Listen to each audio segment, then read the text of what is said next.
This class is part of the Lessons in Tanya project. More classes available at lessonsintanya.com. Major funding for this Tanya class is provided by the Mettel Corporation. Additional funding is provided by Tanya students like you. Lessons in Tanya. The Tanya of Rabbi Schneur Zalman of Liadi, taught by Rabbi Ben Zion Krasnianski. Tanya's text elucidated by Rabbi Yosef Weinberg.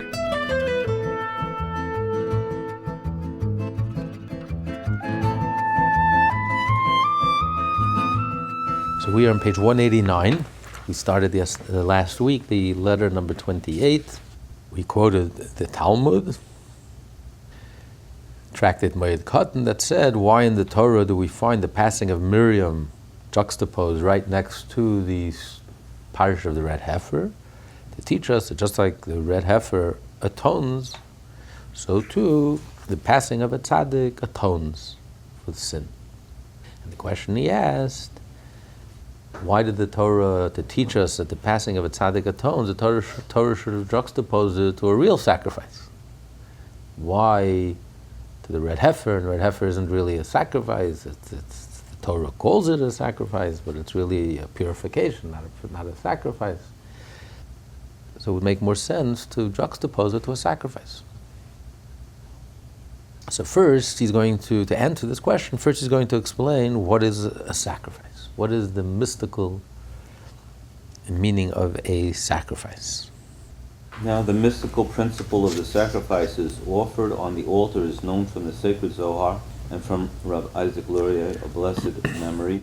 The simple meaning of a sacrifice, Nachmanides, not so simple, but Nachmanides says that whatever we do to the animal really should be done to us. So when you're standing there over the animal, we sin, and we're standing over the animal, we're taking the life of the animal, and we're sprinkling the blood, and the sinner stands and watches and witnesses, and he feels that really whatever's been done to the animal should really be done to himself.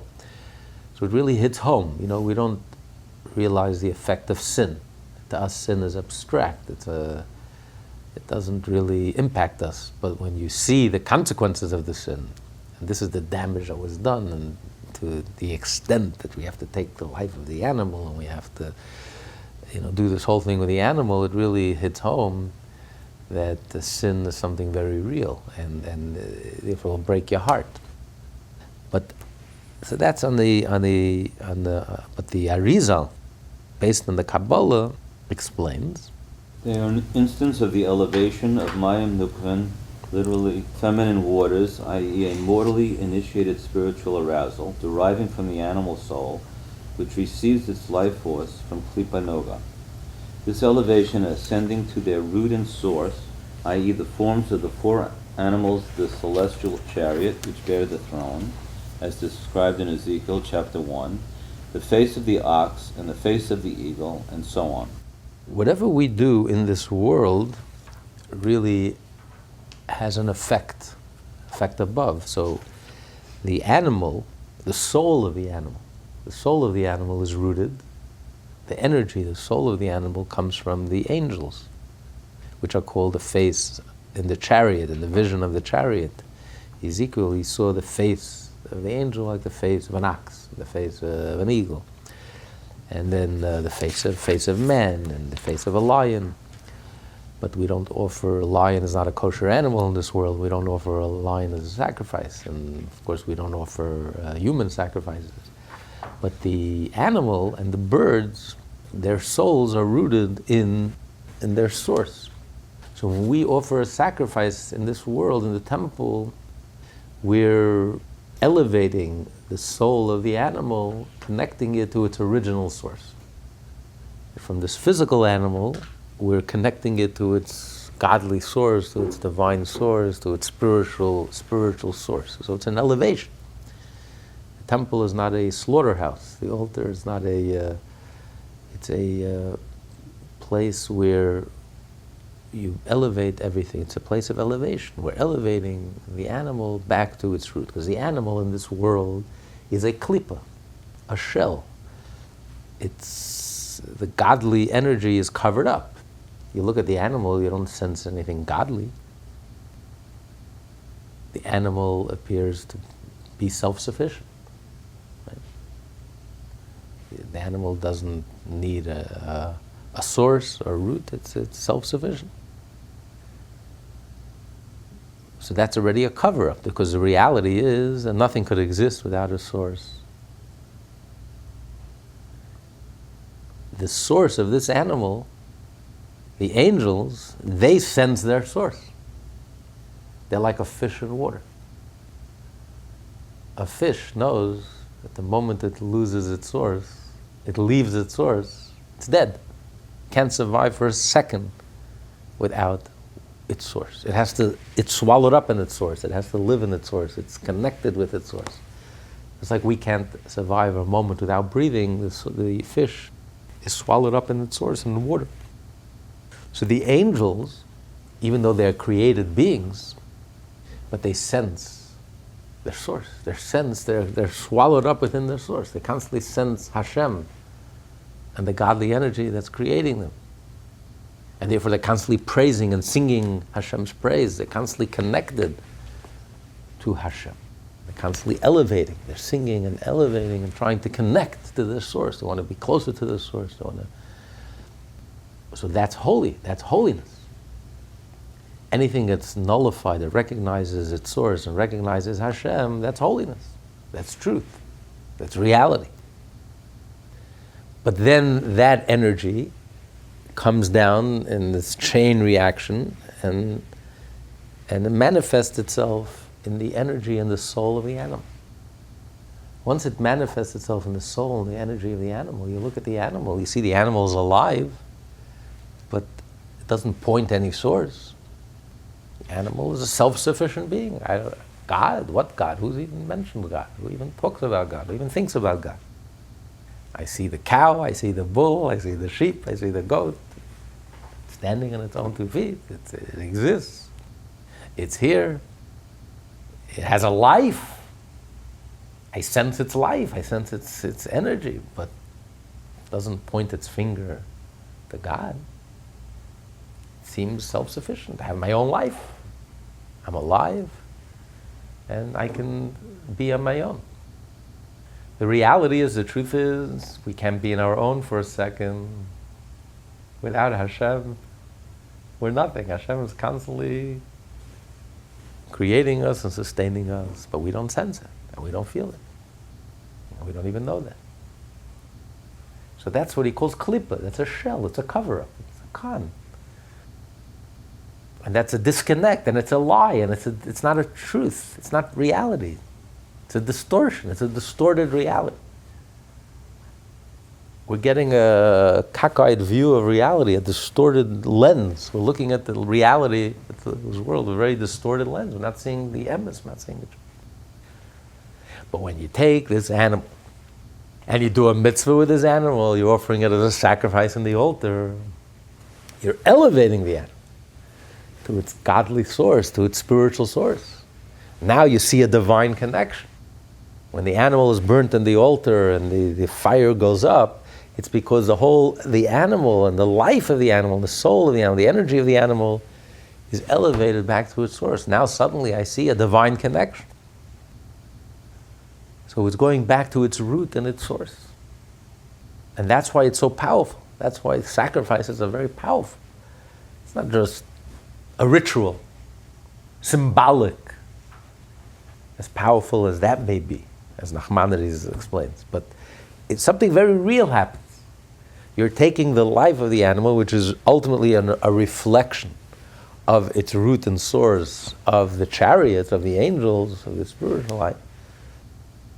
But you look at the animal, I don't see its source. I don't see an angel. I see an animal. An animal that its whole life is about sustaining itself and self-preservation, and about finding its next meal and surviving, and that's the beginning and middle and end of all. That's a klipa, it's a shell, a distortion. But now I'm taking this animal, I'm bringing it into the temple, and I'm offering it on the altar as a sacrifice. It's a mitzvah. The animal's elevated. That's why the sacrifice is you have to elevate through fire. You have to burn, and the fire goes up, which is a symptom of what's really going on. You're elevating the animal back to its root, back to its divine source, its spiritual source. And that elevation is a very powerful event, which evokes a response, like anything in the spirit, in the universe. It's a two-way street. God is interactive. So when we elevate, it draws down a response.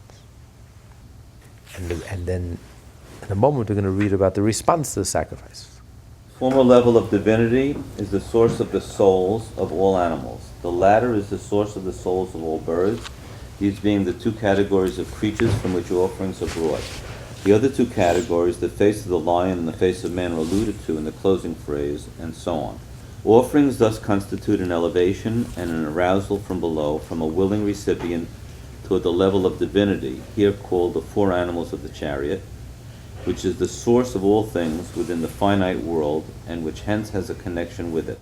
So I am revealing its source. Within this animal, I am reconnecting it and revealing its root and its source, which is divine and spiritual. So that's a very powerful moment. When you reconnect, something that appears to have no connection, something that appears to be disconnected, and yet you reveal the truth that it is connected, and it's just a manifestation of the spiritual energy and life. As a result, reciprocating this arousal, the mayin nukvin, the male waters from the benefactor above, are elicited and descended from the level of divinity called in Ezekiel, the man upon the throne, who is also referred to as Malka, king, and Zeir Anpin, the bracket of six masculine attributes, preceding the recipient or feminine Sifra of Malchut. The resulting illumination flows down to the world and becomes vested and integrated within it. Hence, as mentioned above, offerings are termed food for the altar, and they draw down a level of divine light which can be spiritually ingested. Achila, it's called the food, achila, it's like the eating, act of eating. When a person eats, you strengthen the soul-body connection. If you don't eat, that soul-body connection grows weaker. You feel weak. You have no energy, you have no strength. You have a soul and you have a body, but they become distant. They become separated, apart from each other. When you eat, you're nourishing, the blood is nourished, you're alive, you're robust, you're vibrant. So the body-soul connection becomes clear, and you feel the strength of the soul. Your body feels healthy and strong. So too, when we offer sacrifices, it strengthens the body-soul connection. God is the soul of the world. So when there are sacrifices, the body is robust. We feel the power of our soul. We feel the energy. We feel the strength. We feel the interplay, the connection. And the connection is clear. So when Jews are bringing sacrifices in the temple, godliness is palpable, is felt. You feel the surge of energy. You feel the surge of godliness. You sense godliness. You feel that connection. Lahakriv, to bring closer. The sacrifice brings closer, brings the body-soul connection closer. That's what eating does. When you eat, it strengthens, it brings closer the body and the soul. When you don't eat, it grows dim and weak. There's no energy, there's no strength. And they grow distant. So godliness becomes concealed. We don't feel, we don't sense, we don't feel. So this is the response that we evoke through the sacrifices. By us offering the sacrifice, Hashem responds, and He draws closer to us, and He reveals Himself, and He draws closer, and you can sense that energy becomes palpable, that divine, godly energy within us comes alive for us. It becomes very clear. So it's a two-way street. God is interactive.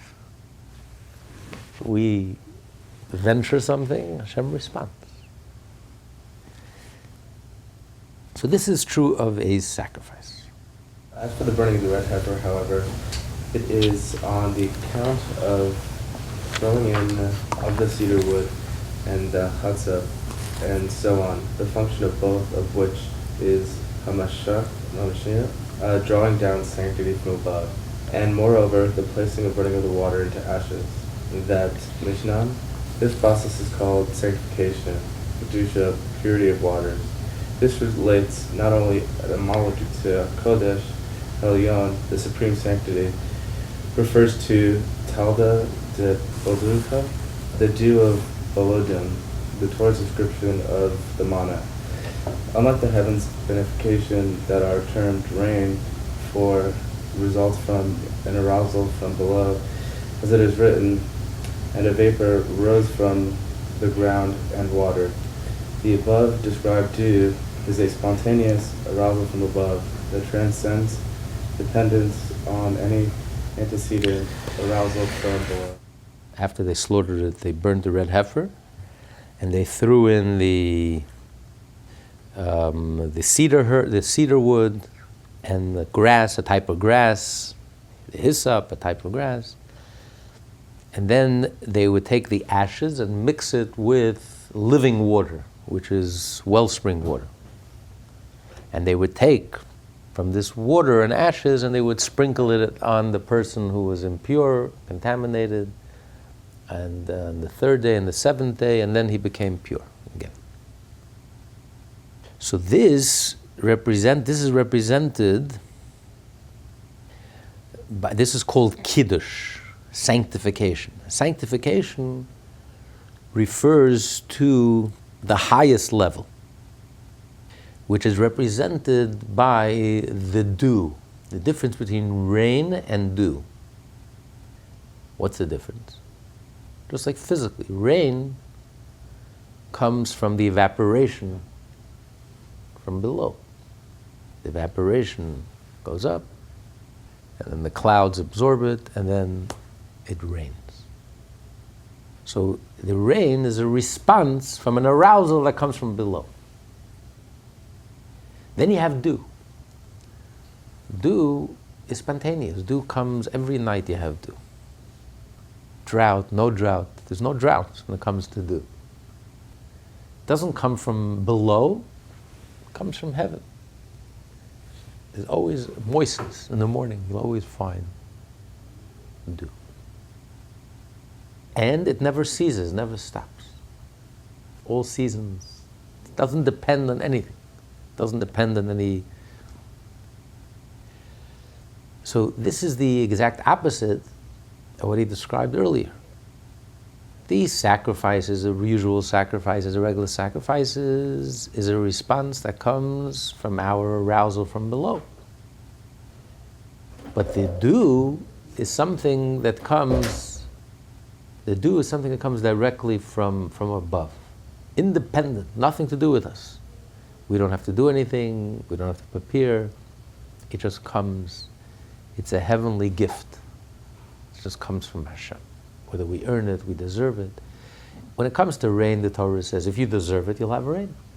If you act morally, you'll have rain. And if not, you won't. It all depends on us. Dew, however, is a gift that comes from Hashem. It's a grace from Hashem. You deserve, you don't deserve. It has nothing to do with us. It's beyond us. It's just a gift that Hashem gives us. Like the sun shines. Every morning the sun shines. We had a bad day, we had a good day. Hashem doesn't grow tired. Every morning it's a brand new day, the sun is shining. There's terrible things happening, it's a good day, it's a bad day. This is grace from Hashem. Hashem continues to have mercy on us, to give us, sustain us, create us. Deserve, don't deserve, we earned it, we didn't earn it. But this is what he calls Kodesh Elyon. It's holiness, sanctity. It comes from the highest level, where our actions don't affect Hashem's desire and Hashem's decisions. It's not limited to our behavior. It doesn't have to fit us exactly, whether we're worthy of receiving it, not worthy of receiving it. Hashem is just giving. Hashem is being Himself. And He's just giving. You think it matters to the sun if it's shining in a palace? Or if it's shining in a garbage dump? The sun is being itself. The sun is shining, the light is there. You're worthy, you're not worthy, you're ready to receive, you're not ready to receive. I'm just being myself. I am here. It's Hashem's grace.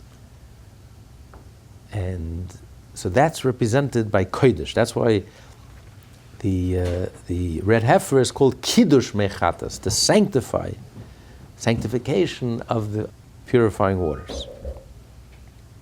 And that's what he refers to as the dew of the manna. The manna, that's why the manna was called dew. It came down like dew in the morning. They found it in the morning like dew. Because again, the manna came. It was an arousal from above. Didn't have to work for it.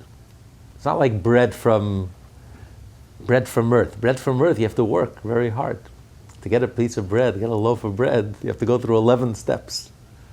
From plowing to sowing to gathering and then threshing and then winnowing and then separating and then grinding and then sifting and then kneading and then baking. 11 steps. Don't just get a piece of bread. A lot of work involved. But the bread that came from heaven, the manna, there was no work. It just came. You didn't have to do anything. It was there. Ready. Perfect. Ready to go. It was heavenly bread. Everything ultimately comes from heaven. But the bread, even when it came down to this world, it remained heavenly bread. It was otherworldly. It was a divine, godly bread. It was a godly type of food. So much so that there was no waste. That's why the Jewish people complain. This week's parsha, we're eating this bread. They complained about the manna. But the bread, they said they called it lechem hakloike, the bread that's ruining us, because no one ever went to the bathroom, because the bread was so pure, there was no waste. It was divine bread, it was divine, heavenly food. Even in its physical form, it remained heavenly food. It was a divine manifestation. There was nothing worldly about it. And therefore it cleaned your system. There was absolutely no waste. It was 100% nutritious, perfect calories, everything you needed. Nobody got overweight from manna. Everyone was perfectly healthy and wholesome.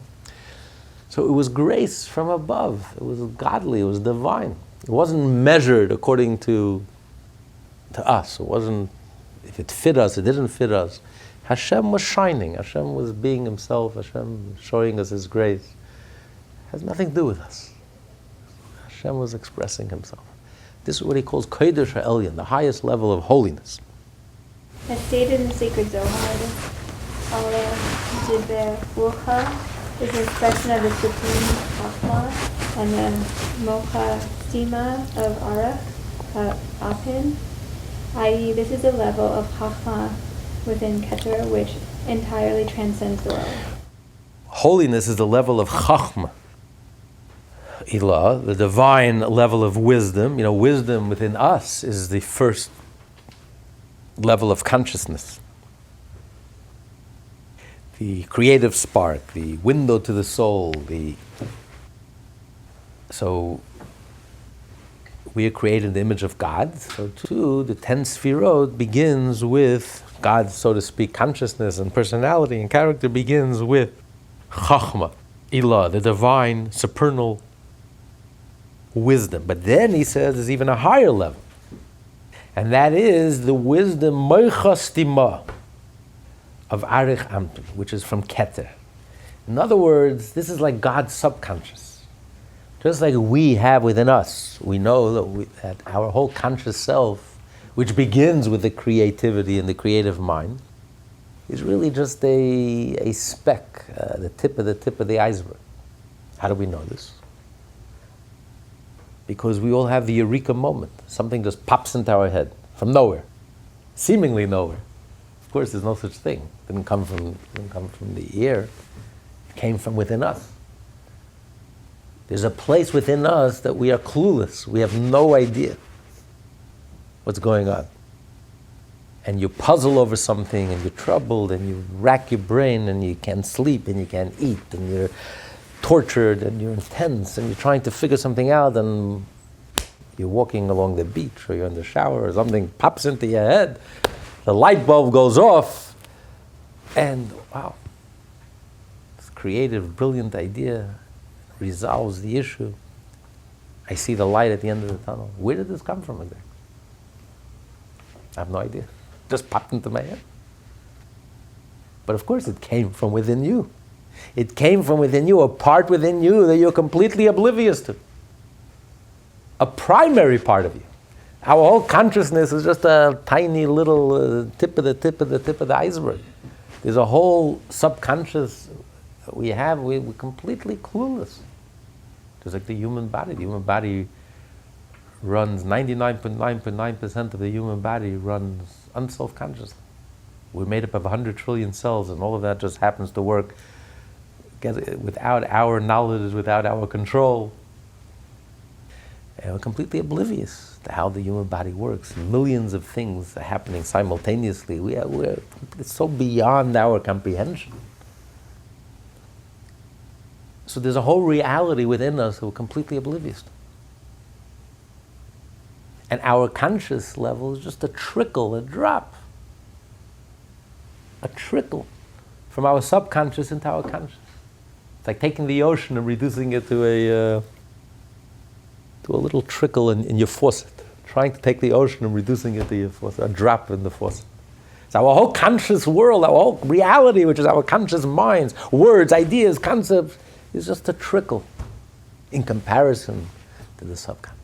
So our conscious wisdom, even the creative flash, the creativity, which is a window to the soul and an openness to receive something new, a transmission, an I am from our subconscious, our conscious, just tells us that there's a whole reality within us. So within our subconscious, there's a wisdom.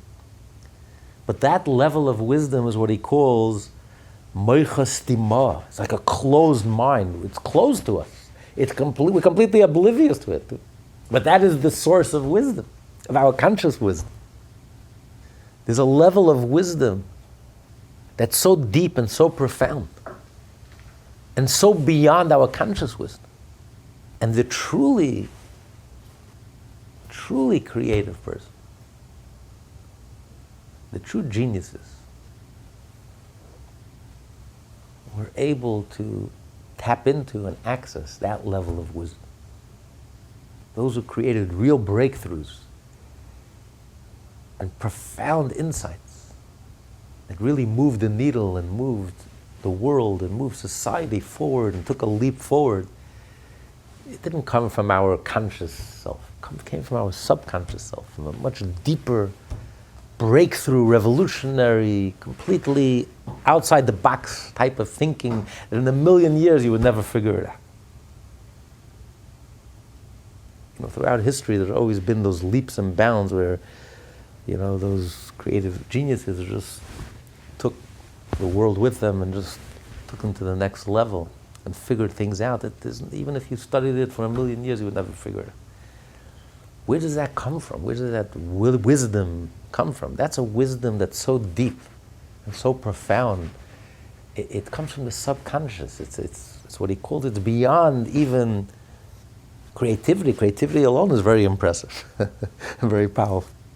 But here we're talking about a much deeper dimension of creativity, the root and source of our conscious creativity, which is, he calls here moichastima, the closed mind.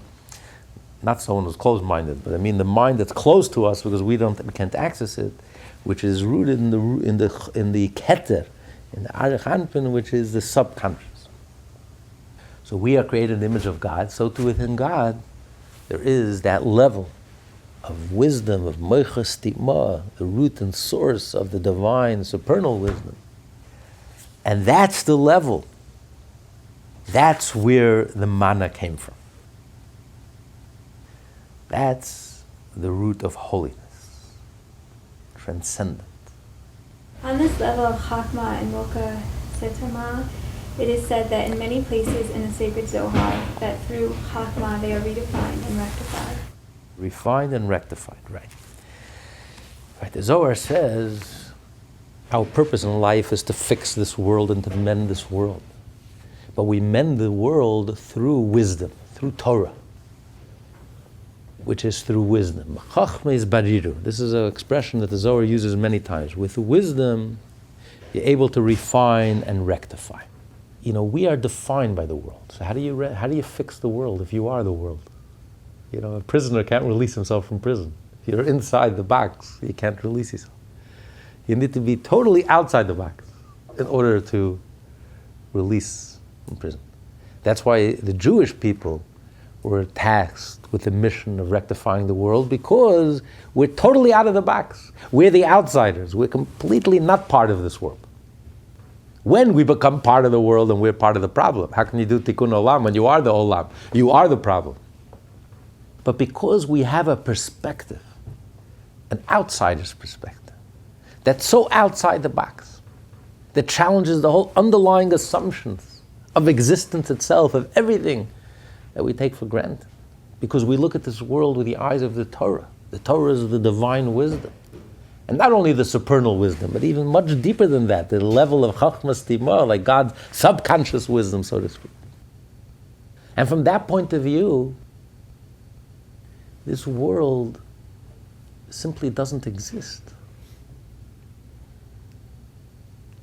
So it's only when you have that vantage point where the world simply doesn't even exist, then you're able to make a real change. You're able to move the needle. You're able to really make a dent. Otherwise, you become part of the world. Otherwise, you are impressed by the world. And if you're impressed by the world defines you. How can you redefine the world? The only way you can totally redefine the world and transform this world into a Torah world, into a godly world, into a holy world, into a good world, into a pure world, when the world is the antithesis of holiness and godliness and goodness and wholesomeness. In order to totally redefine the world, you have to be totally beyond and totally outside of the box. So if the world has any sway in you, if you're impressed by the world and you feel defined and limited by the world, how are you going to change it? It's impossible. It's only because the world has no effect on us, because we're so beyond. Therefore, we can totally, it's like putty in our hands, we can totally change and transform the world. So too, within wisdom itself, you have, within the intellect itself, you have logic. But logic is limited to its neat boxes, and it's defined and it's limited. So you can't really go outside the box. But the level of wisdom is so transcendent, is so beyond the level of logic that you're literally able to redefine and come up with breakthroughs and totally brand new way of looking at things and thinking of things. You know, for example, the world of intellect, the sense of touch means nothing, right? No one will say, I grabbed the concept with my bare hands. I was able to grab the concept with my bare hands. Or the concept was so deep, I couldn't grab it with my hands. There's no relationship, there's no connection between the world of touch and the world of ideas. There's no connection. So it doesn't add anything and it doesn't take away.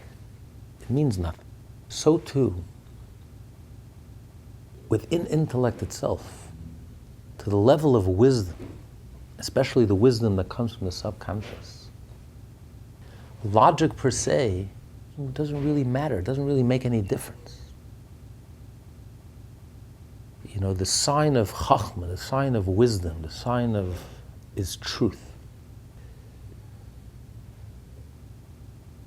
If something moves you, if something stirs inside of you, if something shifts inside, then it's real. And if it's not, if it leaves you cold and indifferent, it sounds very logical, but it's just a concept, an idea that leaves me cold and indifferent. It's not truth. It may be very logical. 2 + 2 is true. 2 + 2 is 4 is true, but it's not emes. It doesn't move me, it doesn't inspire me. So what? Who cares? It's irrelevant. Emes, something that's real. How do I know it's real? If it touches the totality of my being, if it touches every part of me.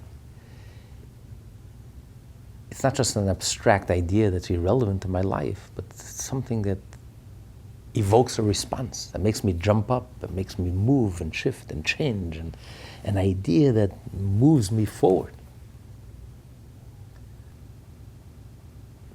So to the level of chachma, and especially the subconscious level of chachma, of wisdom, just logic, it doesn't impress chachma, it doesn't mean anything. In that realm, it doesn't mean anything. It's like a sense of touch in relationship to ideas and concepts. All the logic in the world is very interesting, very nice, but it's not real.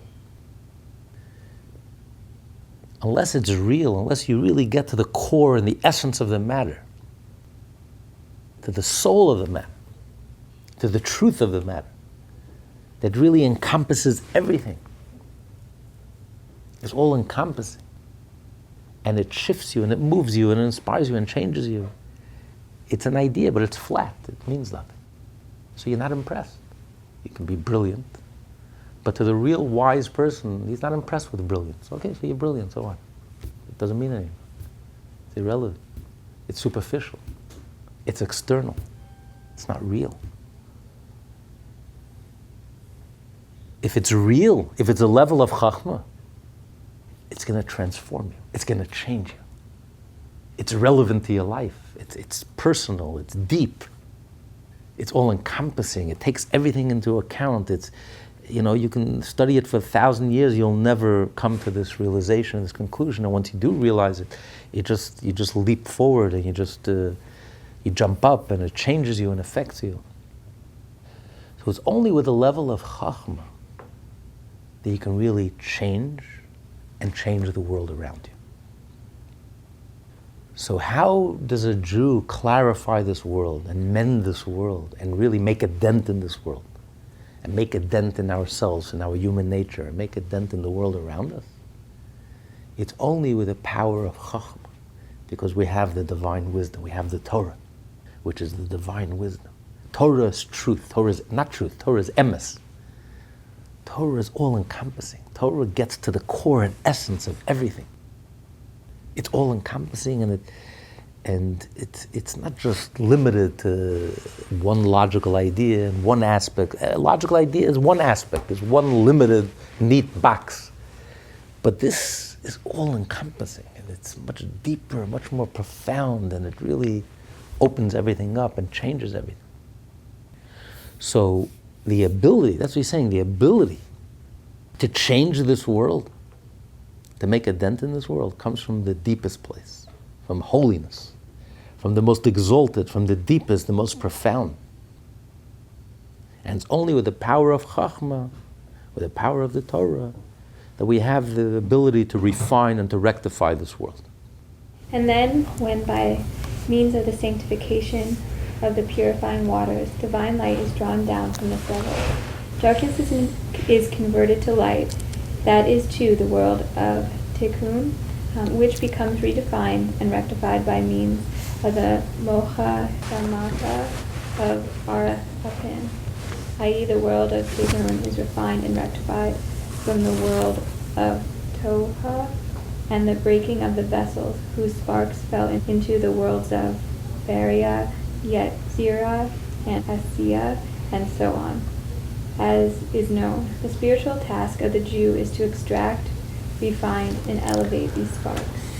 This is why the red heifer purifies one from defilement contracted by contact with a corpse. And even though this corpse is the ultimate degree of impurity and far from lower than Noga, for the sanctification of the purifying waters is drawn down from the supreme Chachma and the Mocha Sedema of Aref Anpin, an illumination that transcends the world so utterly that it is able to transform the world's darkness into light. So this ability to transform darkness to light, from one opposite to the other, to its opposite, from one extreme to the other extreme, total transformation could only come from the level of Chachma. Because it's so transcendent and it's so beyond and it's so above, not only our whole world, our whole frame of reference, that it's able to completely change and transform this world from impurity to purity, from defilement, the ultimate impurity, defilement, coming in contact with a corpse, which is the grandfather of all impurities, and through the red heifer, through this water that's drawn down, this water which represents the holiness, holy water, which represents the level of Chachma, we have the ability to completely change and transform negative to positive, bitterness to sweetness, darkness to light, impurity to purity, even death to life. How could you totally transform? They're opposites. How do you get from A to B? How do you get from one to the next? They're exact opposites. Because, yes, in our frame of reference, they're opposites. That's how we define it. Everything in this world is defined by its opposite. Everything is relative. If there's no up, there's no down. If there's no right, there's no left. If there's no life, if there's no death, there's no life. If there's no sorrow, there's no joy. That's the dual world that we live in. Everything is opposites, is defined by its opposite. You can't have one without the other. That is our logical system. That's the world that we live in. It's called Seder Shtalshalus. That's the world that God created. That's the world that we live in. So how do you change this world? You're stuck. You're limited. And even if you draw down a godly light, like he said earlier, but through sacrifices you draw down a godly light. Fine.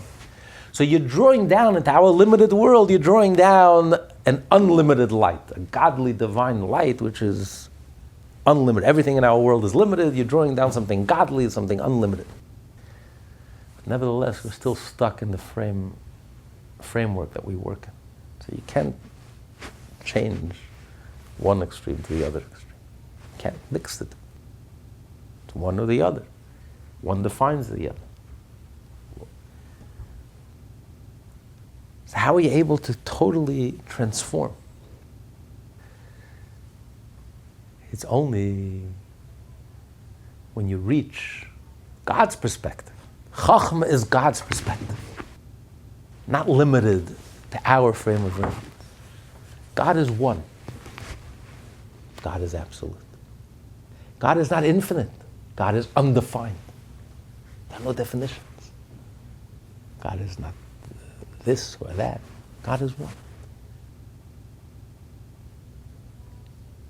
And therefore, from God's point of view, from the Torah, looking at reality from the inside out, from God's point of view, Hashem is like opening the curtain and allowing us to peek in and to see this world from His point of view.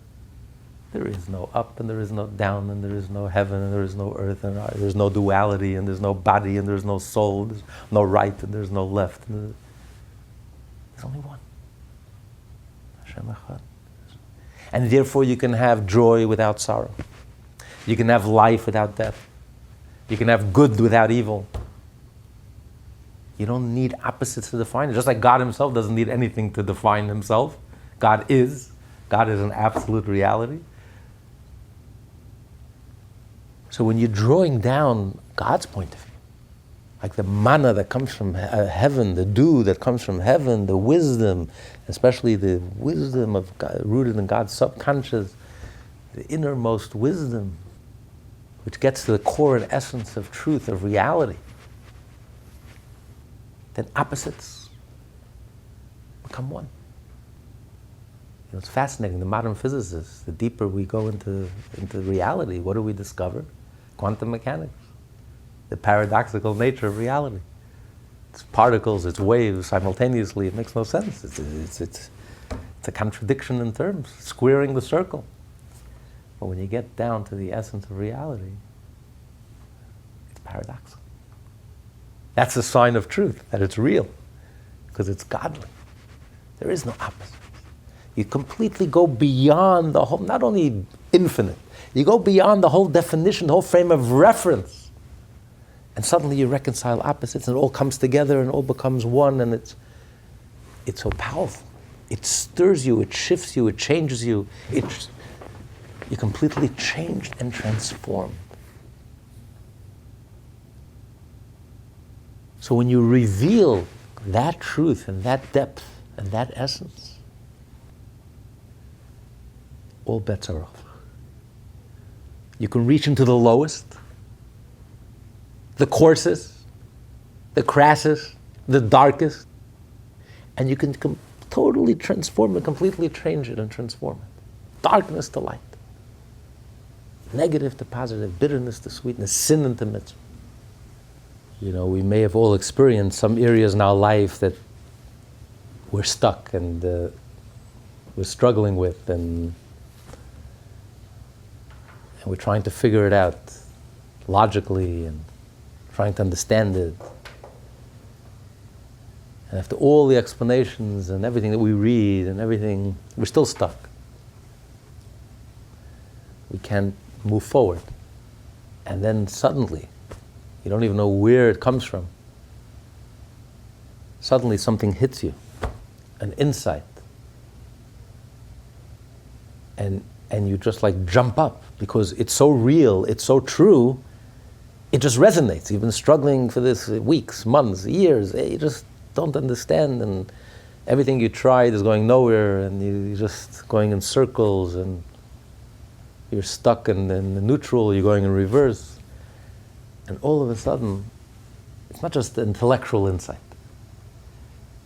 It's an insight that, with like almost every fiber of your being, every bone in your body, and your gut, it's not just in your head, it's like in you physically, you feel it physically. You just like physically jump up and say, yes, that's it. And once you have that insight and that realization, which expresses itself not just intellectually, but also physically, suddenly you feel clear. You can move forward. Nothing changed externally, but everything changed. Everything from within, everything is completely changed and transformed inside of you. You're no longer stuck. That negative place now suddenly is full of energy and full of life, and you feel you can move forward. I'm not paralyzed anymore, I'm not stuck anymore. Something shifted inside, and it involves maybe thousands of millions of details, but it all comes together and just, this is a deep, deep level of wisdom. That's why gut knowledge is very powerful, because gut knowledge, now they know God, a lot of wisdom in the gut. But that's a wisdom that comes almost from your subconscious. It's a wisdom that's so deep-rooted, that takes into account everything you know and everything you ever knew, and it's so complex and so beyond, you can never figure it out in a million years. It's like a subconscious level of knowledge. It's not just intellectual knowledge, it's all-encompassing. And it takes you by surprise, and it's like a revelation, and it's stunning, and it's you feel like a weight lifted off your chest, and you feel it's a tremendously good feeling. It's a very powerful experience. I'm sure everyone had it at least once in your life. And so this is a type of wisdom that he's talking about here, a gut type of wisdom, it's not only infinite, it's undefined, it's something that brings together the right brain and the left brain and your logical brain and your analytical brain and your creative brain and your emotions and your physical. It all comes together so beautifully, and it just like it all connects, and you hit home, and it's so real.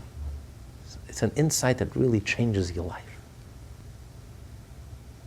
So he says to change this world and to change our lives with your superficial logic is not going to change your world.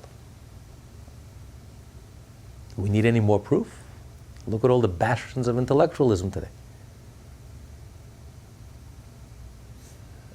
which is a breeding ground, a hotbed of anti-Semitism, almost universally across the board. The foolishness in the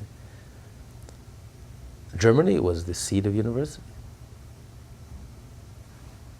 Look where that led them to. Intellect is very superficial. It doesn't make you moral, and doesn't change you, and it doesn't refine you, and doesn't elevate you, and doesn't fix you. On the contrary, you can twist it. In your twisted mind, you become so twisted, you can rationalize Hitler, and rationalize Muslim terrorism and fundamentalism and extremism in your twisted mind. We're talking about a level of knowledge, of wisdom, chachma. This is a wisdom that illuminates. This is a wisdom that changes you, that elevates you, that transforms you, that inspires you, that's wholesome, that's real, that's so real. It's so emes, because it affects your behavior. You can't compartmentalize it. It affects you physically and emotionally and psychologically and logically, every part of you. This is such a deep level of knowing that completely transforms you. And even those areas in your life that you felt stuck, and even those negative areas in your life, suddenly open up and blossom. And now they become positive. You feel something is holding you back. You feel a baggage. You feel something negative in your past, or something that's just holding you back and it's just draining you of your energy. But once you have this level of wisdom and this level of revelation and this level of grace stirring and revealing itself inside of you, all those areas, everything opens up. And you feel youthful again, and a zest for life, and you can go forward, and you can change. And those areas, maybe you've been stuck for decades, and suddenly you can move forward, and you can change, you can grow. So the only way to achieve a change in this world, in this setting that we live in this dark, coarse, crass, materialistic world that we live in, it's only through the highest level, the holiest level, the highest level, the deepest level, which is Torah. And that could achieve a complete transformation, genuine change, a revolution. And this is the dew, and this is the manna, and this is the mechatas, this is the red heifer. This is the water of the red heifer. So now that he explained the red heifer, then next week we'll continue. We'll go and explain the connection between the passing of the tzaddik and the red heifer. But any questions, comments, thoughts? You don't have to agree with anything that was said. Can't disagree until we understand it.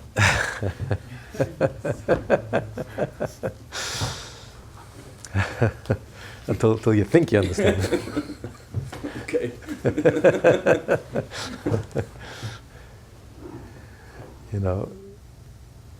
The previous Lubavitcher Rebbe once verbringed, and he said, he was describing the difference in two different types of Jews, two different types of even Chassidim.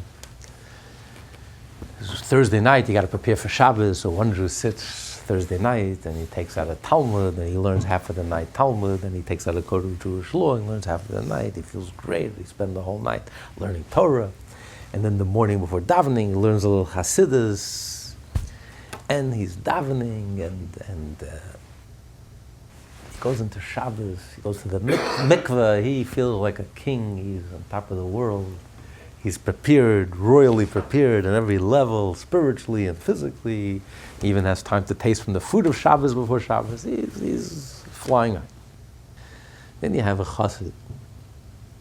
So Thursday night, he's preparing for Shabbos. So he spends a whole night trying to understand the difference between these two levels of chachma that we just discussed. The chachma, supernal wisdom, and the chachma of Zeir Ampin, of Keter, which he calls moicha stima, the closed. It's closed that we can't access it. And he's breaking his head and he's trying to understand it. He's trying to figure out. He says, I don't understand. Because the truth is that the supernal wisdom is also close to us. We have a concept what supernal wisdom is, the divine wisdom, the world of emanation. So what's the difference between this and the other? The supernal wisdom is infinite and we have no clue what that is. So what makes moicha stima more closed and more inaccessible than the supernal wisdom? And the whole night he's going back and forth and he comes to the realization, I don't understand. I don't understand anything. This whole thing makes no sense to me. I don't know the difference between Chachma Ilah and Moicha Stima. It's all words. It's words. I'm just saying words, but I don't know what it means. It doesn't mean anything. I can't relate to it. I don't understand it. Can't absorb it. Anyway, it comes time to daven. The whole night he wasted. The whole night he didn't accomplish anything. Didn't get anywhere. Comes to daven. Okay, so to think about what he studied Thursday night, the whole night, you can't think about it because he doesn't understand it. Before you daven, you have to think. Chassidim used to think. So Chassidus, not just learn Chassidus, they took the time to think about it and try to internalize it. Okay, so let me think about something that I know already, something that I learned. He's trying this, he's trying the other. It's not going. It's not a good day. Whatever he tries, it's not inspiring him. He's unmoved. It doesn't reach him. It doesn't connect. Anyway, hours go by, and he realizes, it's Friday. It's late. It's almost Shabbos. I better get that to daven. And he barely davens with a simple meaning, like a simple Jew. He has to rush through the davening. He doesn't have time to prepare for Shabbos. You can imagine he comes to shul, he's so broken. He accomplished nothing. He wasted Thursday night, he wasted Friday, he did nothing, he accomplished nothing. He's so brokenhearted. The previous Rebbe said, so after 120 years, this Jew goes straight to the Garden of Eden. Look what he accomplished. He learned, and he studied, and he learned Choshen Mishpat, and he learned Torah, and he learned Gemara, and he even learned Chassidus, and he's perfect. And this chassid comes to heaven broken-hearted. Did you learn anything? I wouldn't call it learning. I didn't understand a word. I spent all night trying, but I didn't make sense to me. And did you daven? At the end of the day, I barely davened like a simple Jew. Just with this, I didn't even have time for the simple meat. Straight to hell. The previous Rebbe said that his hell is better than this other person's Gan Eden, So knowing that we don't know and not knowing is a good place. Is a good place to be. Before you learn Chassidus, you think you know everything. You start learning Chassidus, and suddenly we realize I don't know. It's a wonderful place to be. I don't know is the beginning of all wisdom. This class is part of the Lessons in Tanya project. More classes available at lessonsintanya.com.